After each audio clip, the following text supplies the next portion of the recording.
Amigos do QG do Enem, estamos aqui hoje para mais um QG Responde. E o QG Responde de hoje tem como tema uma questão que tem sido abordada e trabalhada pela sociedade brasileira como um todo. O que eu quero dizer é que hoje a gente vai discutir a redução da maioridade penal. E para isso, a gente trouxe aqui algumas personalidades do mundo jurídico e também do QG do Enem. Para discutir essa questão de hoje, eu trouxe para vocês aqui o professor Márcio Branco, professor de História do QG do Enem, que vai dar a sua contribuição histórica, que vai fazer uma espécie de panorama histórico da questão do menor no Brasil. E também trouxemos aqui o advogado do Eleve Educação, João Paulo Prado, que vai esclarecer algumas questões relacionadas à questão jurídica que envolve o menor. Tá bom? Passo a bola para eles agora. Uma ótima aula para vocês. Professor do QG do Enem. Trabalho com o tema da criminalidade infantil há mais de 17 anos, pesquisei bastante isso.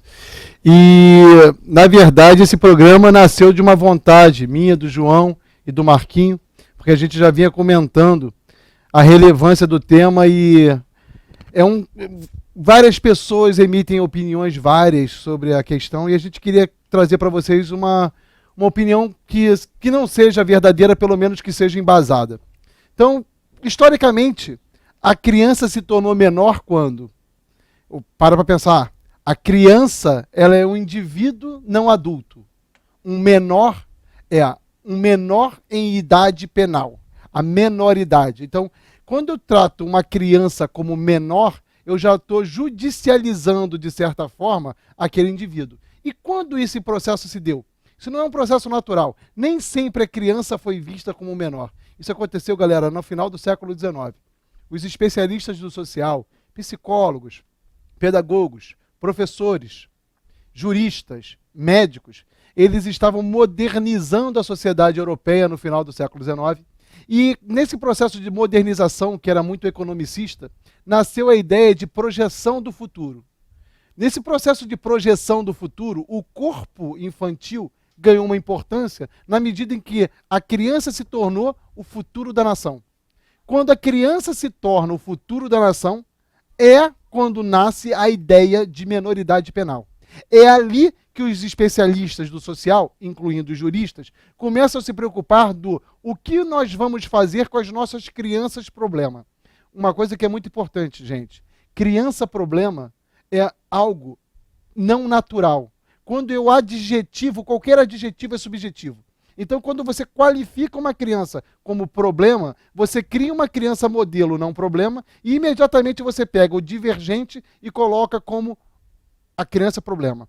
São essas crianças problema que são apresentadas como menores. Você pode ter uma criança brincando na praça inocentemente e tem um menor passando por mim me ameaçando na rua. Notaram como é tênue a questão de ser menor e ser criança? Ambos os corpos humanos têm 12 anos, ambos estão com a mesma formação de fenótipo, etc., só que um, por questão de roupa, por questão de hábito, por falta de educação. Mas, Márcio, você botou falta de educação entre aspas.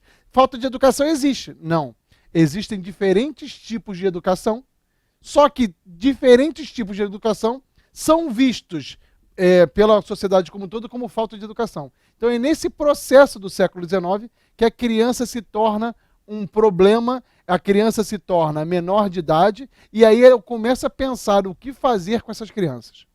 E eu vou pegar aqui, tem uma pergunta de uma aluna minha, do QG, a Karina, ela fez a seguinte pergunta: mas por que os projetos voltados para a menoridade ao longo da história fracassaram? Gente, os projetos, nas minhas pesquisas eu criei um termo chamado instituição preventivo-correcional. O que são instituições preventivo-correcionais? São instituições para as quais a gente destina as crianças em risco. Pensa o seguinte: quando você tira a criança do lar dela, quando você tira a criança do seio social dela, e você interna essa criança, qual é o pressuposto da internação? O pressuposto da internação é que a internação seria um meio de correção dos problemas que aquela criança vinha sofrendo. Agora para pensar o seguinte. Se você crê que o meio dela não presta e por isso ela tem problemas, você tira essa criança, coloca ela numa FEBEM, numa instituição como a Casa que existe em São Paulo, como você coloca, quando você interna essa criança, qual é a mensagem que você passa na atuação sobre essa criança? A mensagem é: tudo que você vinha fazendo agora estava errado. Eu vou te reordenar, eu vou te trazer novos hábitos e vou te colocar dentro do que a sociedade quer que você seja. Só tem um detalhe. Se você está dizendo que todo o histórico dela está errado, se tudo que ela aprendeu está errado, se a forma como ela vivia está errada, e você está querendo impor a ela uma nova forma de viver, você tem que fazer com que ela acredite que a tua nova forma de viver é válida. O que você encontra nas instituições de reclusão para a infância no Brasil? Você encontra reeducação? Você encontra espaços de lazer? Você encontra a valorização da cultura na qual aquela criança estava inserida? Não. Quando você interna uma criança, tira dela o seio social na qual ela estava envolvida, coloca ela em um âmbito onde a violência reina, e não é só violência física não, galera. Pensa no seguinte, quando você impõe a uma criança, mas professor, antes, toda hora você fala em criança, a gente está discutindo menoridade penal aqui, e eu não acho que 16 anos seja uma criança. Beleza. O que é uma pessoa de 16 anos? Respondeu você em casa. Para mim é praticamente um adulto. Então eu vou falar para o público, que é majoritariamente o público do QG. Quando você, aos 17 anos aí na tua casa, quando você enfrenta um problema muito grave, você age sempre com a adultez? Você já é uma pessoa adulta, 100%? Quantas vezes você quer colo? Quantas vezes você correu para o quarto e chorou? Quantas vezes você ficou trêmulo? Então, eu não posso tratar alguém em formação como um adulto completo. Certo? Então, eu posso usar o termo adolescente? Posso. Mas eu penso o seguinte, como eu não estou em formação, como a adolescência não é algo tão claro e tão delimitado, ora eu posso falar em criança, ora em adolescente, tanto faz. O importante que nós temos que pensar é o seguinte, as instituições preventivo-correcionais servem para quem? Para os seres em formação. Se eles são seres em formação, do que eles precisam? Raciocínio brilhante, de formação. A pergunta que eu faço para vocês é, as instituições correcionais que nós temos no Brasil, elas instruem, elas ajudam a reformular as formas de pensar e ver, e elas dão perspectiva de futuro? Elas criam referências boas para as crianças? Não. Então, por que a gente interna? Pensa você. Para punir. Então beleza. Se você quer diminuir a menoridade penal, porque você quer ampliar a gama das punições, ótimo. Só não me venha com o discurso de que você está diminuindo a maioridade penal para que você amplie a ação corretiva e, de certa forma, preventiva que o Estado pode ter sobre as pessoas. Isso não acontece. Gente, o primeiro Código Penal do Brasil é de 1927.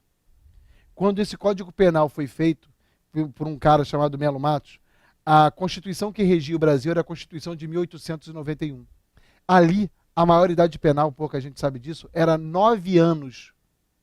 E ainda havia um mecanismo interno de você baixar para 9 anos incompletos. Porque havia um cara no Rio de Janeiro chamado Brasil Silvado, que era o chefe de polícia, que ele subverteu a lei e disse que 9 anos incompletos eram 9 anos. A partir de 8 anos e um dia, 9 anos. Então o que acontece? A gama repressora da República Brasileira existe desde o início. E ao longo do tempo a gente nunca deixou de reprimir. O ECA, eu não sei a opinião do João, mas o ECA não é uma instituição jurídica, não é um documento jurídico benevolente. Não é benevolente. Eu não posso adjetivá-lo de benevolente. Então, eu acho que a discussão tem que fugir hoje do âmbito punitivo e a gente tem que se perguntar o seguinte: o que a gente quer para nossas crianças? Se essas crianças estão em risco, por que elas estão em risco? Vou mudar minha frase para as pessoas que gostam menos de história, de ciências humanas. Se essas crianças estão em risco moral, se elas delinquiram por quê? Elas nasceram delinquentes? É alguma coisa atávica? É alguma coisa genética? Ou existe toda uma estrutura social? Ou toda uma falta de estrutura social? Existe toda a ausência de um Estado. Então, quando a gente tem que discutir um assunto complexo como esse, e você pega a história do Brasil, você percebe que, eu posso falar desde o Império, mas não tenho tempo, mas desde a República, isso eu te garanto, nós sempre reprimimos uma criança dita criminosa. A questão que eu quero colocar para você é: quando que a gente vai tentar entendê-la e corrigi-la? Quando eu falo corrigi-la, ninguém é corrigido sendo internado em instituições que não te respeitam. Ah, mas eu fui assaltado, pensou o João, vou acabar que a gente já está sem tempo. Mas tem alguma menina que pensou lá na casa dela: ah, mas eu fui assaltada por um trombadinha. Beleza, eu não estou dizendo que não há trombadinhas. A minha discussão é: o que leva o Brasil a ter mais trombadinhas do que a Suécia? O que leva o Brasil a ter mais trombadinhas do que a Dinamarca? O que leva o Brasil a ter mais trombadinhas do que a Holanda? Aí você falou erroneamente, porque a gente pune menos. Não é não. Os Estados Unidos têm um processo penal, e eu não vou entrar na seara do João, porque ele é muito melhor do que eu nisso, mas os Estados Unidos punem crianças desde sempre como adultos. E tem uma criminalidade exorbitante. A questão não é apenas punir, é agir para diminuir esse problema da menoridade infantil. Eu quero que o Brasil tenha crianças e não menores de idade. Fala aí. Acho que a gente pode dialogar um pouquinho aqui, Branco, que algumas falas suas são bem legais, assim. Primeiro é quebrar um mito. Primeiro, boa noite, acabou que eu nem me apresentei, eu sou o João Paulo, o Marquinhos me apresentou, peço desculpas a todos. Parabenizo advogados, hoje é dia 11 de agosto, dia do advogado, então me dê uns parabéns também. Assim, meu objetivo com vocês é falar um pouco sobre algumas questões mais técnicas, né? Vocês vão ver que eu não vou tentar não emitir a minha opinião, não vou nem ser favorável nem contrário. Primeiro ponto que o Márcio falou, que eu acho que é muito importante, tá? É quebrar um mito de que jovem no Brasil não é punido. Assim, tem que reduzir a maioridade penal para que eles comecem a ser punidos. Não é isso, eles já são punidos. Existem previsões de punição, só que a punição ela é diferente, né? Então, nós temos o ECA, assim, o ECA, e se você for favorável, for contrário à redução da maioridade penal, você não vai encontrar ninguém que fale mal do ECA como instrumento jurídico. Ele é de fato muito bom, ele é muito bem feito, muito bem. Acho que se bobear, acho que nem o Bolsonaro, né? Acho que nem o Bolsonaro fala mal do ECA. Ele pode falar que não deve ser aplicado para jovens entre 16 e 18 anos. E o que a gente está discutindo aqui basicamente é isso, tá? Quando a gente fala redução da maioridade penal, a Constituição, ela tem um artigo lá, o 228, que fala que não podem ser punidos, pelo menos não pela lógica do Código Penal, menores de 18 anos. Toda essa discussão aqui, assim, juridicamente pensando, para a gente simplificar, sendo muito minimalista, é falar, daqui para frente, caso essa alteração da Constituição ela venha a ser aprovada, os jovens eles vão poder, jovens, que aí estou dizendo entre 16 e 18 anos, a proposta de emenda constitucional, ela quer reduzir esse número de 18 para 16 anos. Inicialmente, a proposta ela vem lá de 93, inicialmente só queria trocar o número, era só isso. Então, o artigo da Constituição que impede que menores de 18 anos sejam punidos, tais como os adultos, trocaria de 18 para 16. Seria só isso. E aí, isso que é importante, tá? Quando a Constituição fala que eles não serão punidos iguais aos adultos, isso não quer dizer que eles não vão ser punidos, porque o ECA ele tem previsão de punição, tá? A previsão de punição do ECA. O ECA divide matematicamente, é uma divisão ruim, criança de adolescente, para o ECA criança isso. É até 12 anos e adolescente é a partir dos 12 anos. Então, assim, detenção, por exemplo, não dá para deter uma criança, ela não vai ficar em nenhuma casa de detenção. Mas os adolescentes podem, até 3 anos eles podem ficar detidos, de 6 meses faz avaliação, então não imaginem que não podem ser punidos. E honestamente, assim, eu espero que nenhum de vocês aí tenha a oportunidade de ter visitado, acompanhado, mas essas casas de detenção, elas muitas vezes são tão ruins quanto presídios. Assim, são muito ruins. Eu para fazer minhas pesquisas, eu tive que frequentar a FUNABEM, antigamente era a FUNABEM no Rio de Janeiro, João, era uma coisa assustadora. Mas é assustador, assim. Eu acho que muitos não têm noção da realidade, sabe? Quando você visita um presídio ou uma casa dessas, é um choque de realidade muito grande. E eles acham que as crianças ficam internadas lá brincando ou vivendo, Não, e que elas... Sim, nem de longe, assim. Deveriam até brincar. O ECA tem previsão dizendo que, como são menores, deveriam brincar, mas não acontece. Então, assim, acaba com esse mito de que jovem no Brasil não é punido, porque é punido. É até engraçado quando você falou de criminalização da palavra menor, né, ou da forma da adjetivação menor. Assim, quando um desses adolescentes é detido por um policial, ele na hora levanta a mão e fala, eu sou de menor, como se ele não fosse ser punido por isso. Ele pode ser punido sim, só que ele vai ser punido por uma lógica diferenciada que não é a lógica do Código Penal. E como advogado, como é que você percebe essa questão de... as pessoas falam muito em punição e poucas pessoas falam em correção, né? Porque quando eu escrevo, eu sempre escrevo instituição preventivo-correcional, porque ela também tem pelo menos ela se proporia a ter um pressuposto de prevenção, né? A medida nasceu para ser socioeducativa, né? Todas as medidas são classificadas como socioeducativas. Tanto é que a medida... Até para adulto? Quando você prende um adulto... Sim, até assim, para adulto tem uma lógica punitiva mais forte, mas também tem uma lógica correcional, né? Ou deveria ter. Fato que a gente sabe que não existe hoje na nossa prática, nem no presídio e nem nessas casas de detenção dos menores. Sim, só que para o menor especificamente, o rol de medidas socioeducativas que o ECA traz é muito maior sob o ponto de vista educativo do que sob o ponto de vista punitivo. O que não quer dizer que não tenha punição. Mas a punição, que é a detenção, ela é o último estágio ali, é o estágio mais radical de todos.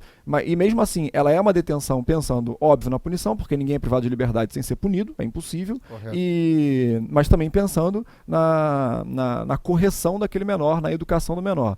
Óbvio que essas casas, infelizmente, não fazem isso. Né? Eu não tenho tempo, assim, mas eu posso te garantir que desde 1889, quando a República foi instaurada, ela vem recorrentemente mudando as estratégias de internação e de tentativa de correção, e recorrentemente ela fracassa. É impressionante isso. Sim, fracassa com adulto, né? E fracassa com jovem também. Assim, eu acho que com jovem seria até mais fácil de lograr êxito, né? Mas fracassa em todos os sentidos. O sistema prisional brasileiro ele é fracassado, né? Então essa é uma discussão um pouco mais ampla. Eu queria agora, assim, rapidamente pegar um pouco no aspecto mais técnico, né? Então, se a Constituição Federal ela diz que esses jovens, menores de 18 anos, menores, não podem ser punidos sob a lógica do Código Penal, assim, para conseguir alterar isso tem que ser uma alteração da Constituição. E a alteração da Constituição, nossa Constituição é classificada como uma Constituição rígida, o que exige um quórum mais qualificado, um procedimento diferenciado para alterar a Constituição. Então não é qualquer lei que pode reduzir a maioridade penal. Para reduzir a maioridade penal tem que ser aprovada uma proposta de emenda constitucional, tem que ter uma emenda à Constituição. E vocês já viram, tem essa PEC aí, que é a PEC 171, muito debatida, que vai tentar alterar a Constituição, vai tentar alterar o artigo 228 para reduzir de 18 para 16. Alguns pontos são interessantes. Dessa PEC original, Márcio, várias emendas já foram realizadas, inclusive em função dessas emendas à proposta de emenda, é um pouco confuso, realizadas, é que o Cunha conseguiu fazer aquela manobra doida lá, que houve a rejeição numa quarta-feira e na madrugada seguinte ele conseguiu aprovar. Assim, parece que quem era contrário baixou um pouco a guarda e acabou aprovando. Na verdade, houve uma confusão lá dentro. Infelizmente, muitos congressistas não entendem o próprio regimento interno, porque é muito complicado, da Câmara dos Deputados. E aí, o que aconteceu foi que na quarta-feira foi votada uma emenda à emenda. Então, na quarta-feira, o que foi votado era uma proposta de alterar a emenda, porque a emenda original só fala isso, reduzir de 18 para 16, sendo muito simplista aqui. Mas aí vieram vários outros pleitos que eram, beleza, vamos reduzir de 18 para 16, mas condicionado a, por exemplo, primeiro, o jovem não ficar no mesmo ambiente do que o adulto. Então, isso é até um pouco esquizofrênico, tá? Porque a gente vai fazer a alteração para esse jovem ser criminalizado igual um adulto, mas ele não pode ficar preso com um adulto. Então, vai ter que criar uma instituição de detenção diferente para esse jovem. A gente está voltando ao início do século XX, na colônia correcional de Dois Rios, aqui no Brasil, no Rio de Janeiro, na Ilha Grande, todo mundo ficava a esmo, preso.